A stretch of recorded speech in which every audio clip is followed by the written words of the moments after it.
What's up guys, Joe here, welcome back to my channel and our Vuelta España playthrough. Of course, a few days late, apologise for that. We are looking at stage 10, which was won in real life by Michael Storer, who is on absolute fire. We had the ROGLIČ crash on this stage as well, and here's the favourite starting today. And so of course, something else that happened in this stage was that Guillaume Martin moved up to second place in the GC. Currently though, just to recap, we are in third place, so we're not going to be allowed in the breakaway like he was in real life. Only 2 minutes down on Primoz, who does look supreme, and if we can secure that podium place, it would be unreal for us. And as much as I'd like to spice things up in the breakaway today, it's not going to happen. We only have, I think, 6 riders up the roads in that break, and I'm pretty sure it will be from the peloton taking the stage victory. Here we go, they're now approaching that final climb. This is where we started to see the attacks go off in real life, and that final ramp is absolutely massive. That's where ROGLIČ dropped everyone else before, of course, crashing later on today. I think for us, we're just going to try and hang on,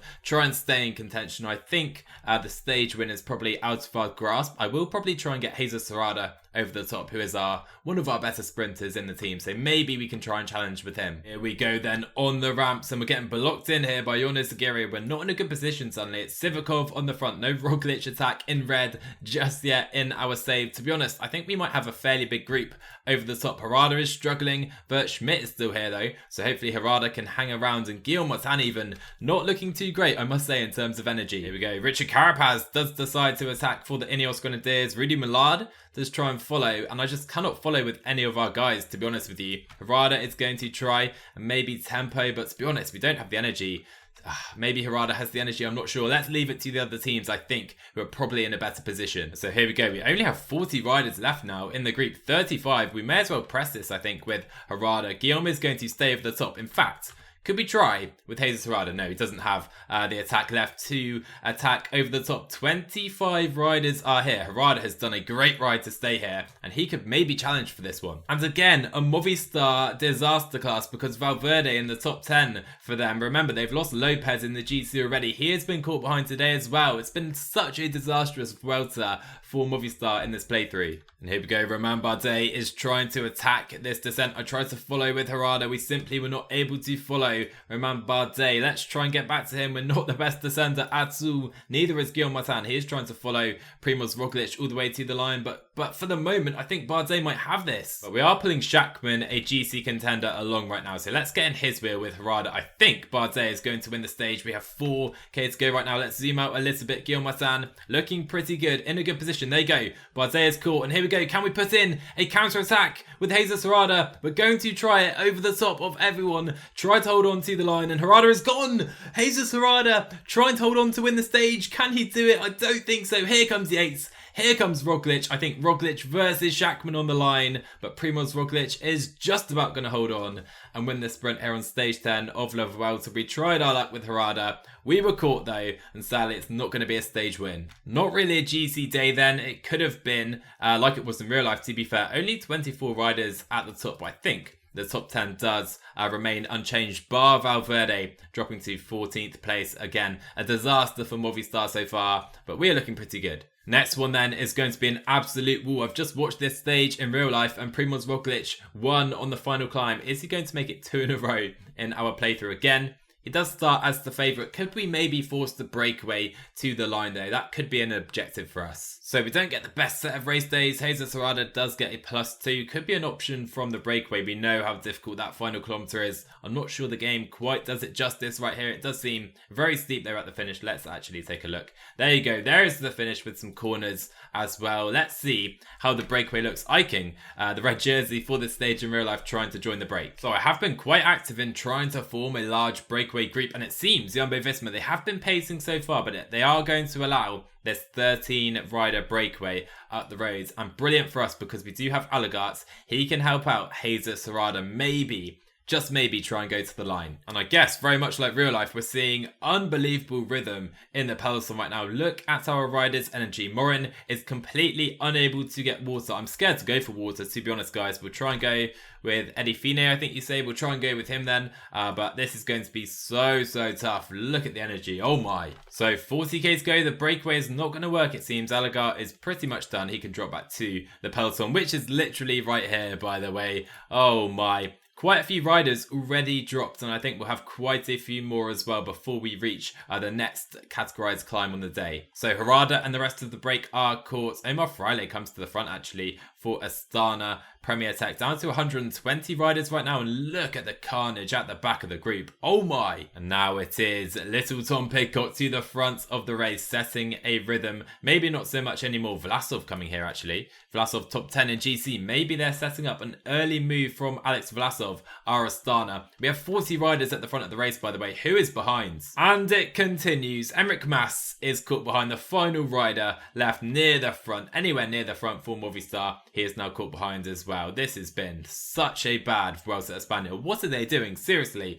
I know Movistar are used to having a disaster class, but this has been different level. And you know what? This group, I don't think are actually going to get back on. They are so far behind. Emmerich Mas is done. Michael Matthews, a rider who I think was trying to win this stage in real life. Grossschartner is behind. Some very capable riders are behind already. And I think we have to turn our focus to Guillaume Martin right now and his GC bids. And here we go. Maxi Schachmann, a rider who has had no legs at the Tour in real life this year, is on the attack. 3k to go to the top of this climb. We do have a little descent afterwards. Rojas is now done for the day. Harada is pretty done. Ciccone, who is behind us in 4th place in the GC, a real rival to our podium spot. He is attacking. We need to keep him in our sights as well. Who is going out the back? Pidcock is finally done. Sepp Kursi is done as well. Mas still behind. Miguel Angel Lopez is done as well. Let's keep our eyes to the front though. And Giulio Ciccone. Okay, so over the top as Harada is pretty much done.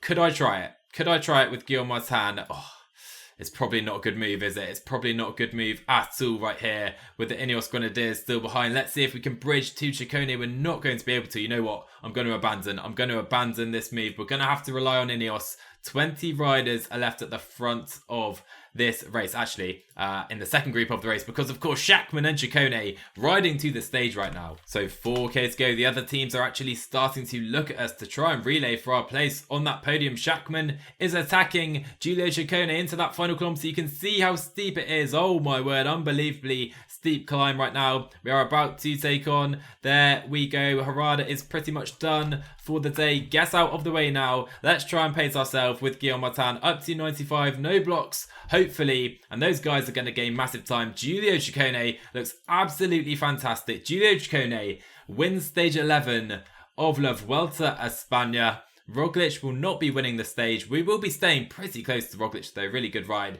again by Guillaume, but we do lose big time to Giulio Ciccone today. And Giulio did take 26 seconds plus 10 bonus seconds on Guillaume Martin. And to be fair, we did really well to stay right to the front. Landa lost time. We have the likes of Vlasov and Carthy losing over a minute as well to Ciccone. So we can be very happy with our performance for sure today. We stay third, even though Ciccone is now much closer to us. Final stage of today's episode then, we do have a very interesting one, kind of between the sprinter stage and the punchers. I mean, who could win this stage? Probably Michael Matthews or Magnus Cort are some of the favourites. Trentin as well, the sprinters who can climb. Obviously look to be the favourites, so I'm not quite sure how we're going to play this. Away we go then. We do have some early moves for the breakaway. Again, I have followed with Alagart, but to be honest, he's not going to win this stage. We need someone else up here. And so Remy Rojas has finally got to the front of the group. He is allowed clear. There are 10 riders already up the road, but can he bridge this gap? It's going to be very, very tough for him. So you know what? I did actually drop Alagart to help out Rojas just to help him bridge this gap so we can get both of our riders in this break. So quickly looking at our rivals in this group, we have the likes of Biscara, good climber, Jetzer Bol as well. He can sprint and climb pretty capably. Fabio Aru, Standard Wolf,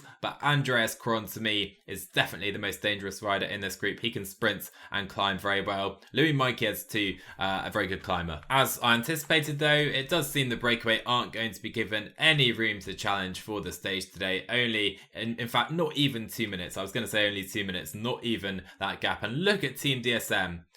Dainese is pacing on the front. What are they doing and who are they riding for? And still, you know, it's Team DSM all over the front of this race. I'm not quite sure who they're riding for. Could it be Bardet?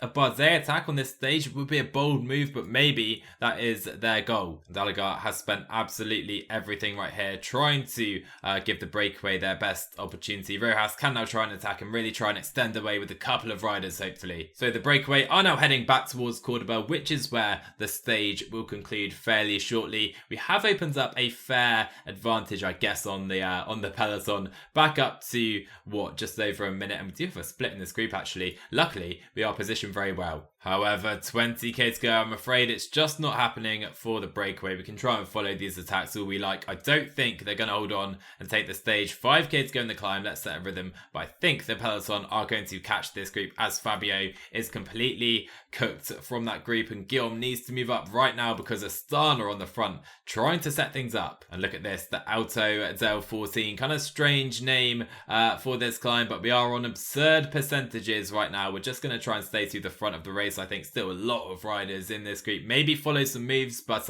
Guillaume's still looking okay. There we go, there is the move. DSM were pacing, we can see exactly why right now. Romain Bardet is on the attack, trying to hold this lead over the top of the climb. Only 30 riders again in this group. Look at that, I can't believe how selective this day has been. Again, we have a very similar scenario to the previous stage actually. Could I try something with Harada? Should I save him for the sprint? The likes of Trentin is still here, so he's not going to win the stage. There goes Roglic, and there goes Bardet. Let's take his wheel with Jesus Harada, that is for sure. We don't want him guessing away in the GC. He is top 5 at the moment, so we can't have him guessing away. Only 3k to go. Van Savenen is here as well, and there goes Mari Van Savenen. We're picking our wheels very nicely right now. Looking after Guillaume Martin, I can't see him winning this stage though. We may as well up this to 99. Enric Mas is trying something into the final kilometre. Here goes Harada, and here goes Guillaume Martin into the final kilometre. Surely it's not going to be a stage win here versus the likes of Roglic. We're going to have a really good try again, but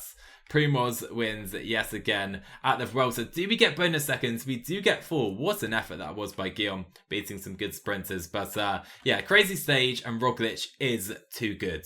Well, 3 more stages of the Vuelta are complete. We're now 12 out of 21, and Roglic is just so good. I mean, breaking news right here, guys. Roglic is unbelievable. He's top of the standings still. He's opened up his gap. We finished in the same group as him every single time, but he has opened up, I think, 20 or 30 seconds on us today. Almost 3 minutes. We're still, though, in that podium place, which would be awesome, but we are still hunting that stage victory. Demar holds green. Roglic coming close there as well. He holds the KOM jersey. It is Van Savenen, though, holding the white jersey at present. Of course, though, that is where we will leave it today. We will kick off with a sprint in the next one. Hope you're looking forward to that. Drop a like if you enjoyed, drop a sub if you're new, and I will see you guys in the next one.